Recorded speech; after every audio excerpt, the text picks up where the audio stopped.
only wanted a bite to eat, but instead, a man beat me mercilessly. I was hurt, bleeding, and limped away in pain. But just a few months earlier, my life hadn't been like this at all. Back then, my owner, Jerry, gave me everything. He built me a warm little shelter. He fed me delicious grilled meat. Life was simple, warm, and full of love. But fate can be cruel. Jerry was suddenly diagnosed with heart disease.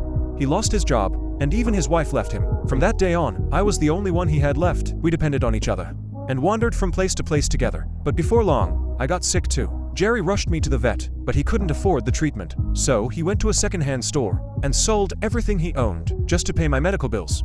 I recovered quickly, but Jerry's condition kept getting worse. He told me not to worry. He said he'd be fine once he took his medicine. But soon, he ran out of pills. We ended up stopping at a small roadside motel. The owner there was a dog lover too. Jerry already knew he didn't have much time left. He thought that if I stayed with him, I'd only suffer more, so he tried to leave me with the motel owner. But the moment Jerry got into the car, I suddenly went wild. I barked harder than I ever had before. I couldn't bear to watch him leave. Jerry froze. Then he got out of the car and pulled me tightly into his arms. And just like that, we stayed together again. With the very last bit of fuel he had, he drove us deep into the wilderness. He parked the truck in the middle of overgrown weeds.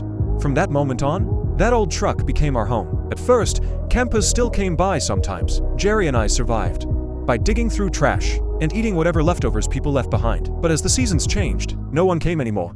Jerry stared at the empty campsite and took me into the forest to dig for wild greens. In the cold autumn wind, the two of us walked side by side. Then one night, a violent storm came pouring down. Jerry's illness got worse. I looked at him anxiously, while he weakly stroked my head. His eyes were filled with guilt. When winter arrived, Jerry grew weaker and weaker. His vision started to fade. Day after day, he could only find me by listening for my footsteps and breathing. Then one day, inside the truck, he heard scratching at the door. He used every ounce of strength he had left to open it, then whispered to me softly, "I'm not going to last much longer. Thank you for staying with me." As Jerry got worse with each passing day, I kept braving the wind and rain to search for food for him. But not long after that, Jerry died.